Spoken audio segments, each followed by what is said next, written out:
اردو زبان کی چوتھی کتاب میں نے پچھلی ویڈیو میں سبق نمبر 21 تک پڑھا چکا۔ انشاءاللہ آج کی ویڈیو میں سبق نمبر 22 پڑھیں گے۔ چلیے شروع کرتے ہیں۔ بسم اللہ الرحمن الرحیم۔ محنت سونے سے بہتر ہے۔ ایک زمانے میں یورپ کے باشندے جنوبی امریکہ کو اس مدعا سے جایا کرتے تھے کہ کانہائے سیم و زر کے کھودنے میں اپنی قسمت آزمائی کریں۔ یہی ہوس ملک کے اسپین کے ایک باشندے کو دامنگیر ہوئی۔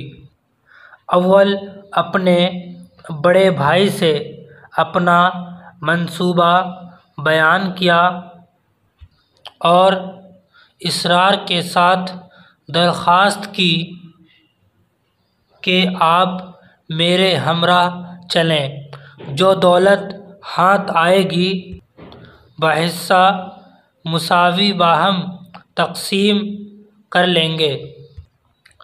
بڑا بھائی نہایت قانع اور دور اندیش آدمی تھا۔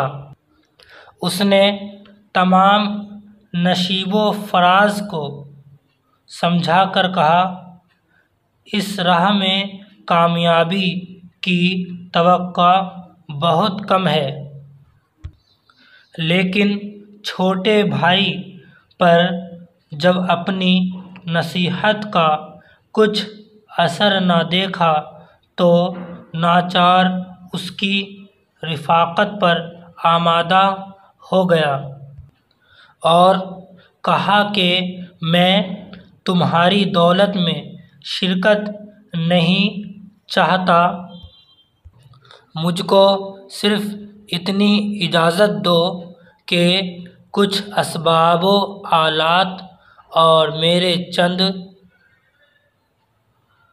نوکر ساتھ چلے۔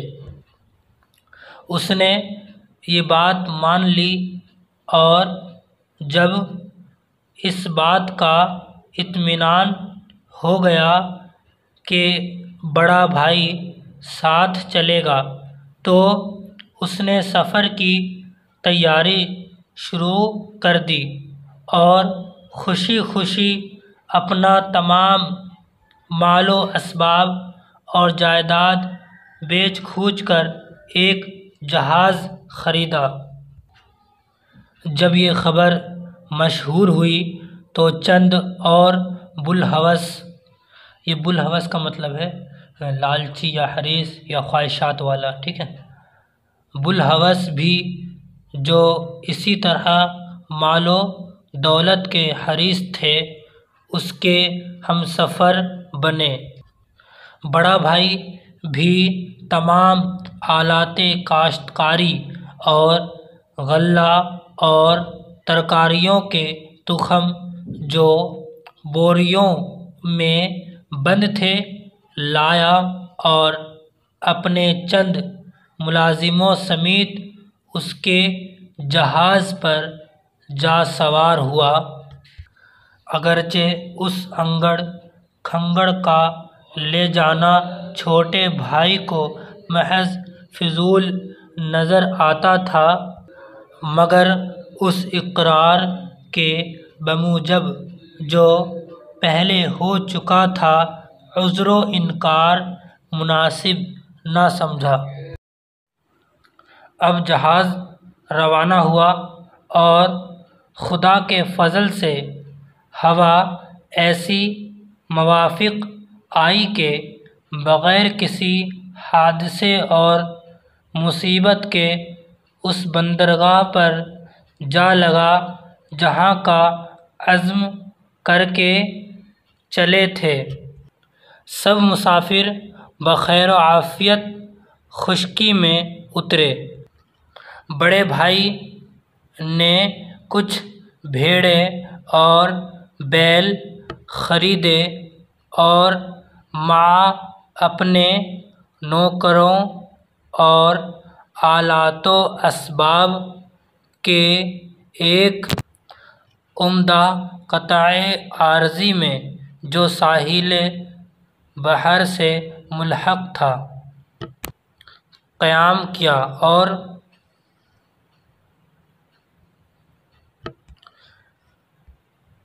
چھوٹے بھائی سے کہہ دیا کہ میں یہاں نہ تو بود و باش کرنے آیا ہوں، نہ دولت کی طمع مجھ کو لائی ہے، بلکہ صرف تمہاری رفاقت کی غرض سے آیا ہوں۔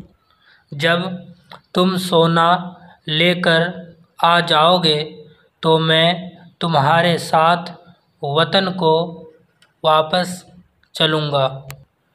سونے کے مشتاقوں نے کان کھودنے والے مزدور نوکر رکھے اور سب سامان ضروری مہیا کر کے اس نواح کا قصد کیا جہاں سونا نکلتا تھا۔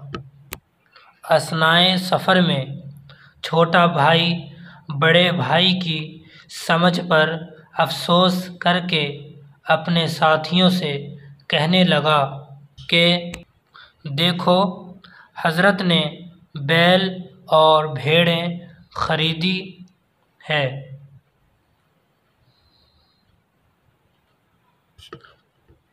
پردیس میں آ کر کاشتکاری کا کھڑاک پھیلایا ہے، ہم تو اپنا عزیز وقت یوں عقارت کرنا پسند نہیں کرتے۔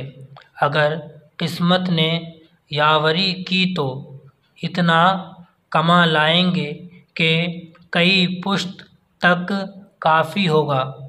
سب رفیقوں نے اس کی فراست اور ہمت پر آفرین کی، لیکن ایک پیر مرد نے سر ہلا کر کہا، میاں، تمہارا بھائی ایسا نہیں ہے جیسا تم خیال کرتے ہو، وہ نہایت عاقبت اندیش آدمی ہے۔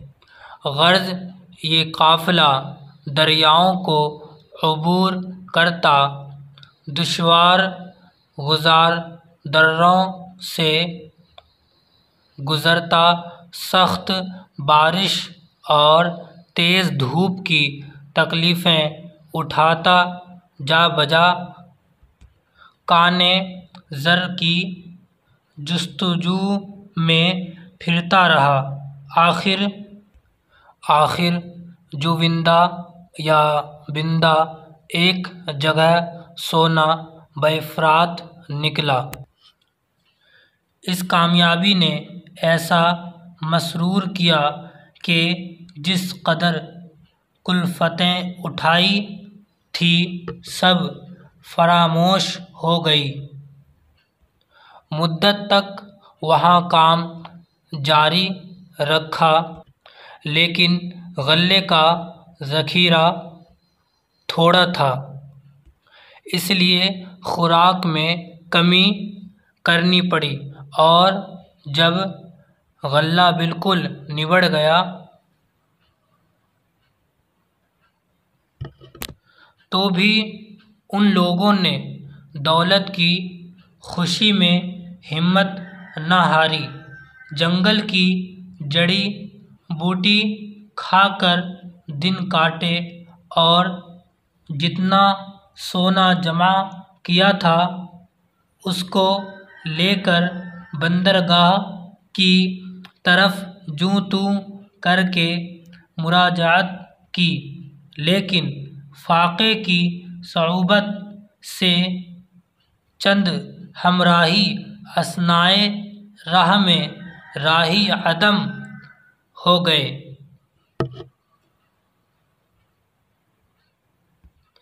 اس عرصے میں بڑے بھائی نے اپنے نوکروں کی اعانت سے زراعت کا ڈول ڈالا۔ اس کی سعی و محنت نے، جس کے ساتھ سلیقہ اور تجربہ بھی شامل تھا، اس ویرانہ جنگل کو باغ و بہار اور لالا زار بنا دیا۔ خدا کی اعانت سے فصل اچھی ہوئی۔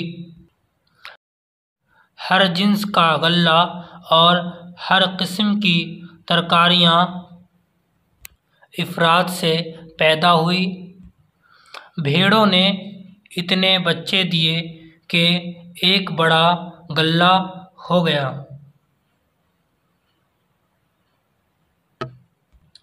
دودھ، مکھن اور پنیر کی کچھ کمی نہ رہی۔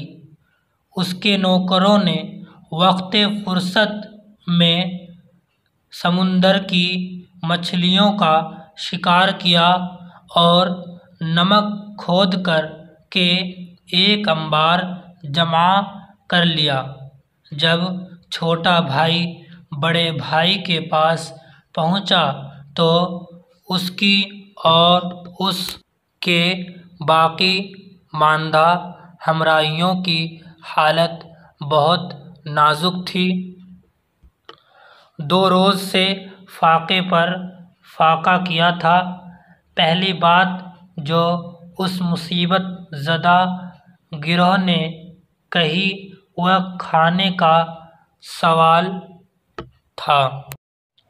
بڑے بھائی نے ان کے واپس آنے سے خوشی تو ظاہر کی اور ان کو زندہ و سلامت پہنچنے کی مبارکباد بھی دی، مگر کھانے کا سوال سن کر ایسا روکھا جواب دیا جو رشتہ داری اور ہم وطنی ہی کے خلاف نہ تھا، بلکہ انسانیت اور خدا ترسی سے بھی ظاہراً بعید معلوم ہوا۔ اس نے کہا، سنو صاحبو، جب تمہاری دولت سے مجھ کو کچھ سروکار نہیں تو میری کمائی سے تم کو کیا واسطہ؟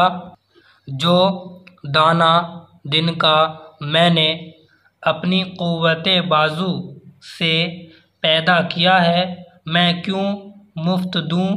اگر تم کو ایسی ہی احتیاج ہے تو سونا دو اور کھانا لو۔ اس کج خلقی، نامہربانی اور بے رحمی پر ان لوگوں کو بڑا طیش آیا، مگر بھوک کے مارے لبوں پر دم آ رہا تھا۔ ناچار سونے کی ڈلیاں دے کر خریدا اور اپنی جان بچائی۔ اسی طور سے ہر روز خرید و فروخت کا معاملہ ہوتا رہا، یہاں تک کہ ان کا تمام سونا حوائج ضروری کے باہم پہنچانے میں صرف ہو گیا۔ جب بڑے بھائی کو معلوم ہوا کہ ان لوگوں کا سرمایہ سب ختم ہو چکا ہے تو کہا، آج کل موسم اچھا ہے، ہوا بھی موافق چل رہی ہے، بہتر ہے کہ یہاں سے جہاز کا لنگر اٹھاؤ اور وطن پہنچ کر اہل و عیال کی خبر لو۔ خدا جانے ان پر کیا گزری اور تمہارے انتظار میں ان بیچاروں کا کیا حال ہوا۔ چھوٹے بھائی نے نہایت ملول ہو کر جواب دیا کہ جو کچھ اپنی جان کھپا کر اور صعوبتیں اٹھا کر ہم نے کمایا وہ تو سب کا سب آپ کی نذر کر چکے، اب خالی ہاتھ کیا جائیں اور یگانوں اور بیگانوں کو کیا منہ دکھائیں، اور تم جیسے سنگ دل آدمی کے ساتھ جانے سے تو یہی مر رہنا بہتر معلوم ہوتا ہے۔ یہ رنج آمیز اور مایوسانہ باتیں سن کر بڑا بھائی ہنستا ہوا اٹھا اور سارا سونا لا کر چھوٹے بھائی اور اس کے ساتھیوں کے حوالے کر دیا اور کہا، لو تمہاری دولت تم کو مبارک ہو، میں اس کا خواستگار ہرگز نہیں ہوں۔ جو بے مروتی اور کج ادائی میں نے برتی اس میں یہ مصلحت تھی کہ تم اپنی غلطی سے متنبہ ہو جاؤ اور ہمیشہ اس نصیحت کو یاد رکھو کہ محنت سونے سے بہتر ہے۔ آخر کار سب لوگ خوش و خرم اپنے وطن کو روانہ ہوئے۔ چھوٹے بھائی نے گھر پہنچ کر چاہا کہ اپنے سونے میں سے نصف حصہ بڑے بھائی کو دے، مگر اس عالی ہمت نے پھر وہی جواب دیا، محنت سونے سے بہتر ہے۔ ابھی معنی پڑھیں گے اس کا۔ اسرار کا مطلب ہے ضد۔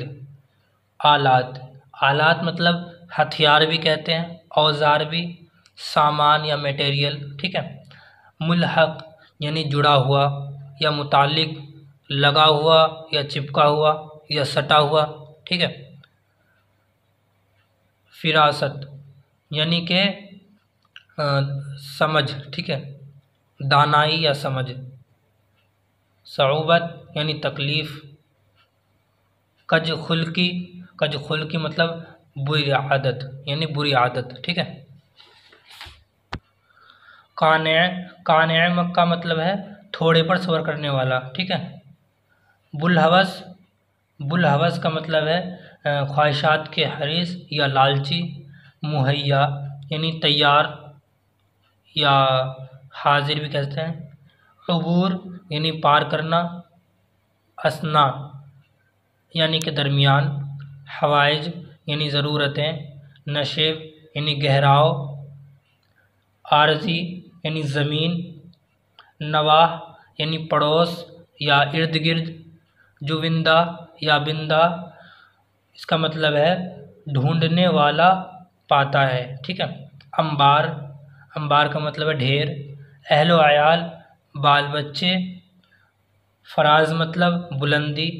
ساحل مطلب کنارہ۔ یاوری یعنی ساتھ رہنا۔ مراجعت یعنی کہ واپس لوٹنا۔ خدا ترسی یعنی خدا سے ڈرنا۔ متنبہ مطلب خبردار یا چوکس۔ آپ یہاں تک یاد کر لیں گے، انشاءاللہ اگلی ویڈیو میں سبق نمبر 23 پڑھائیں گے۔